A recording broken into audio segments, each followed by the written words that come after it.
First of all ಮರಗು ಅಂದ್ರೆ ಏನು number 1 ನಿಜ ಯಾವಾಗ ನಾವು ನೋಡ್ಕೋಬೇಕು ಕರೆಕ್ಟ್ ಈ ತರ ಒಂದು ರೋಗ ಇದೆ ಹುಷಾರಾಗಿ ನೋಡ್ಕೊಳ್ಳಿ ಆರೆಂಜ್ ಫ್ರೂಟ್ ಇದೆ ಅಂತ ಅನ್ಕೊಳ್ಳೋಣ ಸ್ಲೋಲಿ ಬರ್ತಾ ಸ್ಟ್ರಿಂಕ್ ಆಗ್ತಾ ಬರುತ್ತೆ ಕರೆಕ್ಟ್ ಕರೆಕ್ಟ್ ಅದೇ ತರ ಬ್ರೈನ್ ಕೂಡ ಈ ಅಲ್ಝೈಮರ್ ಪೇಷಂಟ್ಸ್ ನ ಸೈಕಾಲಜಿಕಲ್ ಬಿಹೇವಿಯರ್ ಹೇಗಿರುತ್ತೆ ಮೈಲ್ಡ್ ಮಾಡರೇಟ್ ಸಿವಿಯರ್ ಅಂತ ನಾರ್ಮಲಿ ನಾವು ಅದನ್ನ ಕ್ಲಾಸಿಫೈ ಮಾಡ್ತೇವೆ ಅಲ್ಝೈಮರ್ಸ್ ರಾತ್ರಿ ಕೂಗಾಡಕ್ ಶುರು ಮಾಡ್ತಾರೆ ಏನಾಗುತ್ತೆ ಅವರಿಗೆ ಮನಸ್ಸಲ್ಲಿ ಸ್ವಲ್ಪ ಅವರಿಗೆ ಬರುತ್ತೆ ಯಾರೋ ಬಂದಿನ ನನಗೆ ಅಟ್ಯಾಕ್ ಮಾಡ್ತಾ ಇದ್ದಾರೆ ಹೆಂಡತಿ ಮನೆಗೆ ಬಂದಾಗ ಇವ್ರು ಯಾರೋ ಹೊರಗಿನವ್ರು ಬಂದು ಹೊಡಿಲಿಕ್ಕೆ ಹೋಗಿರೋ ಎಕ್ಸಾಂಪಲ್ಗಳು ಉಂಟು ಈಗ ನಾವು ನಗ್ತಾ ಮಾತಾಡ್ತೀವಿ ಅಂದ್ರೆ it is because of neuro transmitter in the brain that's dopamine level ಆ ಡೋಪಾ ಲೆವೆಲ್ಸ್ ಕಡಿಮೆ ಆದಾಗ ಏನಾಗುತ್ತೆ ಪಾರ್ಕಿನ್ಸನ್ ಬರುತ್ತೆ ವಯಸ್ಸಾದ್ರ ಮೇಲೆ ಮಗು ಆಗ್ತಾರೆ ಅಂತಾರಲ್ಲ ಆ ಸ್ಟೇಜ್ ಅಲ್ಲಿ ಇರ್ತಾರೆ ಅವರನ್ನ ನೋಡ್ಕೊಳ್ಳುವವರ ಮನಸ್ಥಿತಿ ಹೇಗಿರ್ಬೇಕು ಡಿಮೆನ್ಷಿಯಾ ಪೇಷಂಟ್ಸ್ ಅನ್ನು ಹೊರಗೆ ಬಿಡೋದು ತಪ್ಪು ಫಸ್ಟ್ ಆಫ್ ಆಲ್ ಆಮೇಲೆ ಕೂಡಿ ಹಾಕ್ಬಾರ್ದು ನಂಬರ್ ಇನ್ನೊಂದು ಎರಡನೇದು ಕೂಡ ಹಾಕ್ಬಾರ್ದು ನೀವು ಹೇಳ್ತಾ ಇರೋದು ನೋಡಿದ್ರೆ ಇದನ್ನ ನಾವು ಎಲ್ಲೋ ಒಂದ್ ಕಡೆ ಇಗ್ನೋರೇ ಮಾಡ್ತಿದೀವೋ ನೆಗ್ಲೆಕ್ಟ್ ಮಾಡ್ತಿದೀವೋ ಬಟ್ ನಿಜವಾಗ್ಲೂ ಅಲಾರ್ಮಿಂಗ್ ಇದ್ರ ಬಗ್ಗೆ ಗಮನ ವಹಿಸಬೇಕು ಅಂತ ಅನ್ನಿಸ್ತಾ ಇದೆ.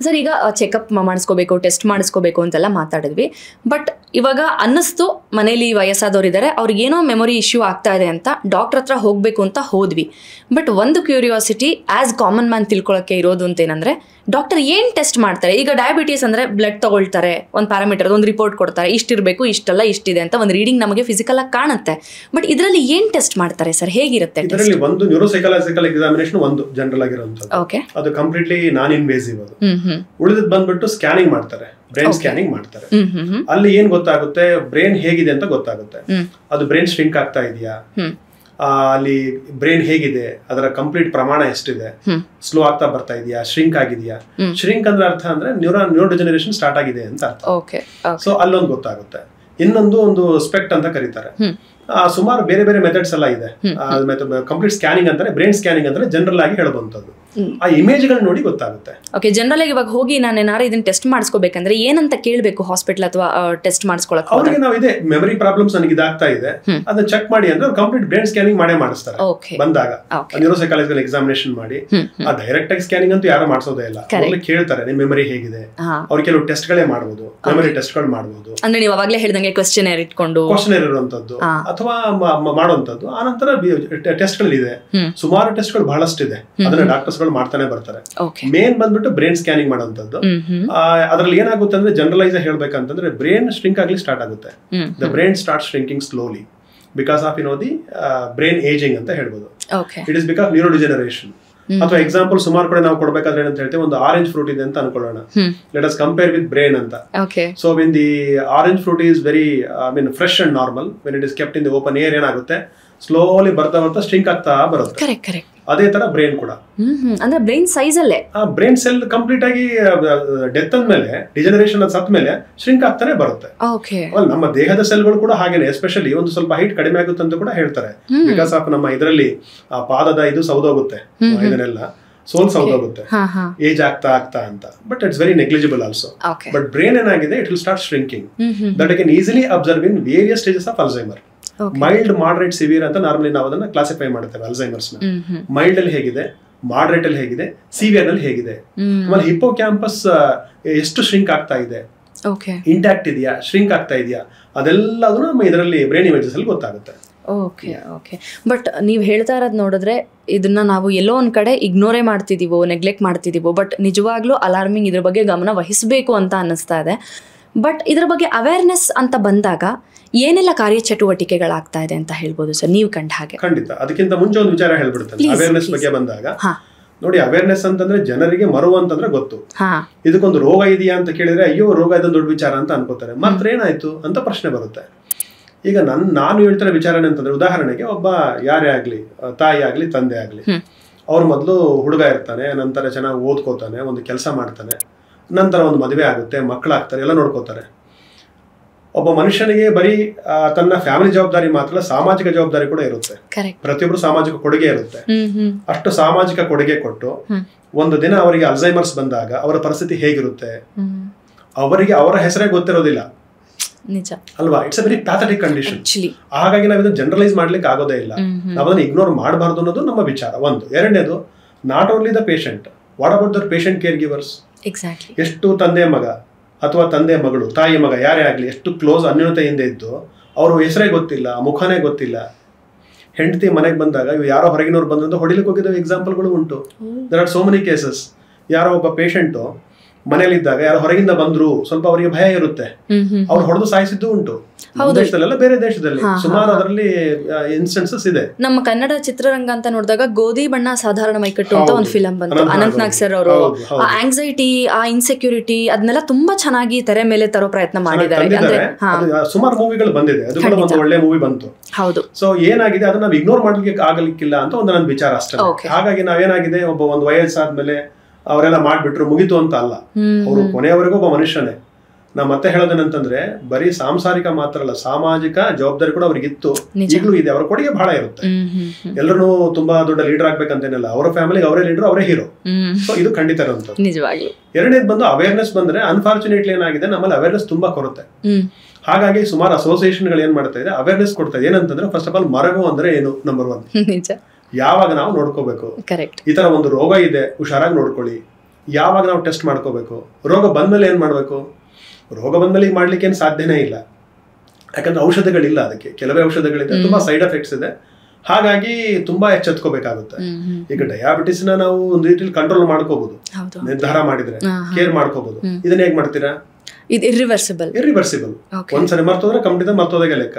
ಒಂದು ನಂತರ ಏನಾಗಿದೆ, ಬ್ರೈನ್ ಸೆಲ್ ಸತ್ತೋಗ್ಬಿಟ್ಟಿದೆ ಆಗ್ಲೇ, ಸೆನ್ಸ್ ಎಲ್ಲ. ಅದನ್ನ ಹೇಗೆ ನೀವು ಮತ್ತೆ ರಿಜ್ಯುವಿನೇಟ್ ಮಾಡ್ತೀರಾ ಅಲ್ವಾ, ನೀವು ಅದಕ್ಕೇನು ಬೇರೆ ಇದು ಕೊಡ್ಲಿಕ್ಕೆ ಆಗೋದಿಲ್ಲ. ಸೊ ಹಾಗಾಗಿ ಏನಾಗಿದೆ, ಸ್ವಲ್ಪ ಅವೇರ್ನೆಸ್ ನಡೀತಾ ಇದೆ ಸುಮಾರು ಕಡೆ. ಒಂದು ಮೆಮರಿ ವಾಕ್ ಅಂತ ಕಂಡಕ್ಟ್ ಮಾಡ್ತಾರೆ ಸುಮಾರು ಎಲ್ಲಾ ದೇಶಗಳು, ವಿಶ್ವದ ಎಲ್ಲಾ ದೇಶಗಳ ಮೆಮರಿ ವಾಕ್ ಅಂತ 21 ಸೆಪ್ಟೆಂಬರ್ ಕಂಡಕ್ಟ್ ಮಾಡ್ತಾರೆ. ಮೆಮರಿ ವಾಕ್ ಅಂದ್ರೆ ಸೈಲೆಂಟ್ ವಾಕ್, ಅದ್ರ ಹೆಸರೇ ಮೆಮರಿ ವಾಕ್. ಮೆಮರಿ ಅಂತಂದ್ರೆ ಏನು, ಡಿಸಾರ್ಡರ್ಸ್ ಗಳು ಏನೇನಿದೆ, ಯಾವ ತರ ನೋಡ್ಕೋಬೇಕು, ನಮ್ಮ ಸೀನಿಯರ್ಸ್ ಗಳಿಗೆ ಯಾವ ತರ ನಾವು ಗೌರವ ಕೊಡಬೇಕು ಅದೆಲ್ಲ ತಿಳ್ಕೊಳ್ಳುವಂಥದ್ದು. ಆಮೇಲೆ ಅವರ ಪೇಷಂಟ್ ಕೇರ್ ಗಿವರ್ಸ್ ಕೆಲವು ವರ್ಕ್ಶಾಪ್ಸ್ ಕೂಡ ನಡೆಯುತ್ತೆ. ನಾವು ಮೈಸೂರಲ್ಲಿ ಕೂಡ ಸುಮಾರು ಇದನ್ನ ಮಾಡ್ತೇವೆ. ವರ್ಕ್ಶಾಪ್ ಅಂದ್ರೆ ಏನದ್ರಲ್ಲಿ ಮೊದಲು ಆಲ್ಝೈಮರ್ಸ್ ಅಂದ್ರೆ ಏನು, ಕೆಲವರು ಬೇಕಂತಾನೆ ಮಾಡ್ತಾರೆ ಅಂತ ಮನಸ್ಸಲ್ಲಿ ಇರುತ್ತೆ. ಈಗ ನಮ್ಮ ಮತ್ತೆ ಬೇಕಂತಾನೆ ಮಾಡ್ತಾರೆ, ಊಟ ಕೊಟ್ಟರು ಕೂಡ ಕೊಟ್ಟಿಲ್ಲ ಅಂತಾರೆ, ಏನೋ ಹಾಕಿದೀವಿ ಅಂತಾರೆ. ಅಲ್ಲಿ ಏನಾಗಿದೆ ಅದು ಸಮಸ್ಯೆ, ಯಾಕಂದ್ರೆ ಅವ್ರಿಗಾಗಲೇ ಡಿಮೆನ್ಷಿಯಾ ಸ್ಟಾರ್ಟ್ ಆಗಿರುತ್ತೆ. ಆಮೇಲೆ ಡಿಮೆನ್ಷಿಯಾ ಅನ್ನೋದು ಬರೀ ಒಂದು ಮರವು ಮಾತ್ರ ಅಲ್ಲ, there are so many associated complications. ಅಲ್ಲಿ ಡಿಪ್ರೆಷನ್ ಇರುತ್ತೆ, ಆಂಗ್ಸೈಟಿ ಇರುತ್ತೆ, ಅಪ್ರೆಕ್ಸಿಯಾ ಇರುತ್ತೆ, ಸುಮಾರು ಕಡೆ ಇನ್ಕಾಂಟಿನೆನ್ಸ್ ಇರುತ್ತೆ, ಸುಮಾರು ಪ್ರಾಬ್ಲಮ್ಸ್ ಇರುತ್ತೆ. ಜೊತೆಗೆ ಈಗಂತೂ ಡಯಾಬಿಟಿಸ್, ಹೈಪರ್ಟೆನ್ಷನ್ ಜೊತೆಗೆ ಇದ್ದೇ ಇದೆ. ಹಾಗಾಗಿ it is A cluster of issues and it's very challenging also. ಸರಿ, ಮರೆವು ಅಥವಾ ಟಿಪಿಕಲಿ ನಾವಿವತ್ತು ಎಲ್ಡರ್ಲಿ ವಯಸ್ಸಾದವ್ರನ್ನ ಕಾಡುವಂತಹ ಅಲ್ಝೈಮರ್ ಬಗ್ಗೆ ಮಾತಾಡ್ತಾ ಇರೋದ್ರಿಂದ, ಈ ಅಲ್ಝೈಮರ್ ಪೇಷಂಟ್ಸ್ನ ಸೈಕಲಾಜಿಕಲ್ ಬಿಹೇವಿಯರ್ ಹೇಗಿರುತ್ತೆ ಅಂತ. ಈಗ main behaviour, it's A behavioural disorder also. Exactly.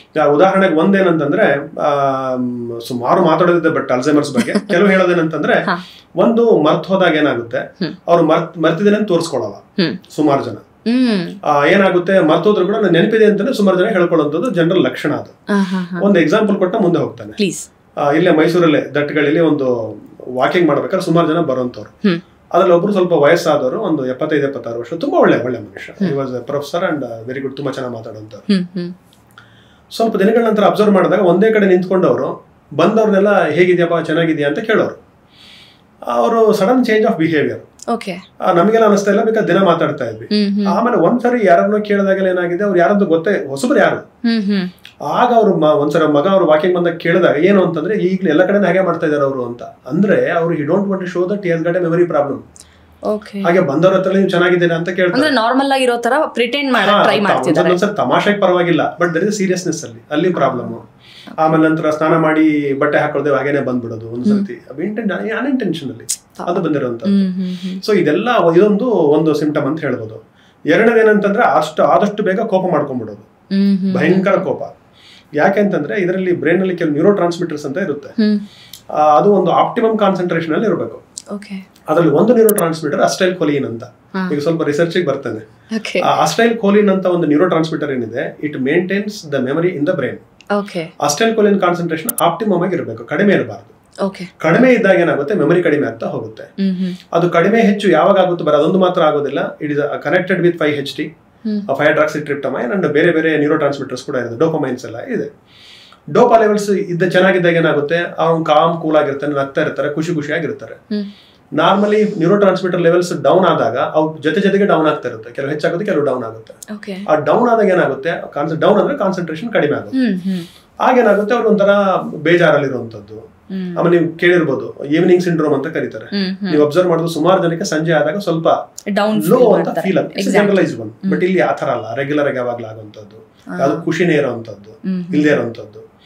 So ಇದೊಂದು. ಎರಡನೇದು. ಮೂರನೇದು ಏನಂತಂದ್ರೆ ವಾಂಡ್ರಿಂಗ್. ಅವ್ರು ನಾವೆಲ್ಲ ಹೋಗ್ತೀವಿ ಅಂತಾನೆ ಗೊತ್ತಿರೋದಿಲ್ಲ ಮುಂದಿನ ಸ್ಟೇಜಸ್ ಗಳಲ್ಲಿ. ಸುಮಾರು ಕಳೆದೋಗ್ಬಿಡ್ತಾರೆ, ಅವರೆಲ್ಲ ಹೊರಟು ಎಲ್ಲಿ ವಾಪಸ್ ಬರ್ಬೇಕಂತ ಗೊತ್ತಾಗಲ್ಲ. ನಾವು ಎಷ್ಟೋ ಪೇಪರ್ ಆಡ್ಸ್ ಗಳು ನೋಡಿದೀವಿ, ಇಂಥವ್ರು ಮಿಸ್ಸಿಂಗ್ ಆಗಿದ್ದಾರೆ, ಯಾರು ಇದ್ರೆ ಫೋನ್ ಮಾಡಿ ಅಂತ ತುಂಬಾ ನೋಡ್ತೀವಿ.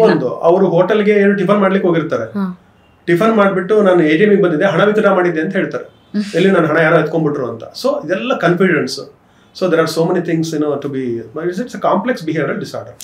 ಬಟ್ ಇದು ಎಷ್ಟು ಕಾಂಪ್ಲೆಕ್ಸ್ ಇದೆ ಅಂತ ಹೇಳಿದ್ರೆ ಅವ್ರನ್ನ ನೋಡ್ಕೊಳ್ಳೋರಿಗೆ ಇಟ್ಸ್ ರಿಯಲಿ ಚಾಲೆಂಜಿಂಗ್. ಅವರು ಅಂದರೆ ಆ ಮರವಿನಲ್ಲಿ ಇಲ್ಲ ಇವ್ ನನಗೆ ಕೊಟ್ಟೇ ಇಲ್ಲ ಅಂತ ಹೇಳೇ ಬಿಡ್ಬೋದು. ಅವ್ರಿಗೆ ಮಾಡಿರ್ತಾರೆ ಜೆನ್ಯೂನ್ಲಿ ಪಾಪ. ಈ ಕೇರ್ ಗಿವರ್ಸ್ಗೆ ಏನು ಹೇಳ್ತೀರಾ ಅಂದರೆ ಅವರ ಒಂದು ಟೆಂಪರ್ಮೆಂಟ್ಸ್ ಹೇಗಿರಬೇಕು? ಈ ಥರ ಕಂಡೀಷನಲ್ಲಿರುವ ವಯಸ್ಸಾದವರು, ಒಂಥರ ವಯಸ್ಸಾದ್ರ ಮೇಲೆ ಮಗು ಆಗ್ತಾರೆ ಅಂತಾರಲ್ಲ, ಆ ಸ್ಟೇಜಲ್ಲಿ ಇರ್ತಾರೆ. ಅವರನ್ನು ನೋಡ್ಕೊಳ್ಳುವವರ ಮನಸ್ಥಿತಿ ಹೇಗಿರಬೇಕು ಸರ್? ಯಾಕೆಂದರೆ ಈಗ ಫಾರ್ ಎಕ್ಸಾಂಪಲ್ ನಾವು ಯಾರನ್ನಾರು ನೋಡ್ಕೋತಿದ್ದೀವಿ ಅಂದರೆ ನಮ್ಮ ಮೆಂಟಲ್ ಅಥವಾ ನಮ್ಮ ಟೆನ್ಷನ್ಸ್ ಏನೇನೋ ಇರುತ್ತೆ, ಅದ್ರ ಮಧ್ಯೆ ಅದನ್ನ ಕಂಟ್ರೋಲ್ ಮಾಡಿಕೊಂಡು ಸ್ಥಿಮಿತಕ್ಕೆ ಬಂದು ಅವ್ರನ್ನ ಮಗು ತರ ನೋಡ್ಕೊಳ್ಬೇಕು. ಸೊ ಹೇಗಿರ್ಬೇಕು ಸರ್? ತುಂಬಾ ಚೆನ್ನಾಗಿ ಹೇಳಿದ್ರಿ. ಅದು ಒಂದು ಮಗುನೇ. ಎಕ್ಸಾಕ್ಟ್. ಏನಂದ್ರೆ ಅದೊಂದು ಚಿಕ್ಕ ಮಗು ಇದ್ದಾಗ ದೊಡ್ಡ ಮಗು. ಪ್ರಾಬ್ಲಮ್ ಅಂದ್ರೆ ನಾವು ದೊಡ್ಡ ಮಗುವನ್ನ ಆಕ್ಸೆಪ್ಟ್ ಮಾಡೋದು ತುಂಬಾ ಕಷ್ಟ ತುಂಬಾ ಜನಕ್ಕೆ. ಉದಾಹರಣೆಗೆ ಸಿಂಪಲ್ ಆಗಿ ಹೇಳ್ತೀವಿ, ಒಂದು ಮಗು ಏನ್ ಮಾಡುತ್ತೆ, ರಚ್ಚೆ ಹಿಡಿಯುತ್ತೆ, ನನಗೆ ಊಟ ಕೊಟ್ಟಿಲ್ಲ ಅನ್ನುತ್ತೆ, ಬಂದು ಹೊಡೆಯುತ್ತೆ, ನಗುತ್ತೆ, ತಮಾಷೆ ಮಾಡುತ್ತೆ, ಬೇಕಂತಾನೆ ರೇಗಿಸುತ್ತೆ. ಅದನ್ನ ನಾವೆಲ್ಲ ತಮಾಷೆಗೆ ತಗೋತೀವಿ. ಹೌದು, ಅದನ್ನ ಮುದ್ದು ಅಂತೀವಿ. ದೊಡ್ಡವರಾದಾಗ ಇರಿಟೇಟ್ ಆಗ್ತೀವಿ. ಒಂದು. ಎರಡನೇದು, ಅರ್ಥ ಮಾಡ್ಕೊಂಡಾಗ ಬರ್ತಾ ಅಭ್ಯಾಸ ಆದಾಗ ಅವ್ರ ಜೊತೆಗೆ ಆಗ್ಬಿಡುತ್ತೆ, ಅವರು ಚೆನ್ನಾಗಿ ಆಗ್ತಾರೆ. ತುಂಬಾ ಒಳ್ಳೊಳ್ಳೆ ಕೇರ್ ಗಿವರ್ಸ್ ಕೂಡ ಇದ್ದಾರೆ. ಅವರು ಏನಂದ್ರೆ ಅವ್ರದ್ದು ಒಂದು ಸೇವೆನೆ ನೋಡ್ಕೊಂಡ್ರೆ ಒಂದು ರೀತಿಯಿಂದ ಅದು ಆಗುತ್ತೆ. ಬಟ್ ಅರ್ಥ ಮಾಡ್ಕೋಬೇಕಷ್ಟೇ, ಅವ್ರು ಈ ತರ ಪ್ರಾಬ್ಲಮ್ಗಳಿದೆ, ಅವ್ರು ಬೇಕಂತ ಮಾಡ್ತಾ ಇಲ್ಲ ಅಂತ ಒಂದು. ಆಮೇಲೆ ಈ ದೊಡ್ಡ ಮಗು ಏನ್ ಮಾಡುತ್ತೆ, ಒಂದೊಂದ್ಸರ್ತಿ ಟಾಯ್ಲೆಟ್ಗೆ ಹೋಗುತ್ತೆ, ಎಲ್ಲ ನಿಂತ್ಕೊಂಡಲ್ಲೇ ಮಾಡ್ಬಿಡುತ್ತೆ.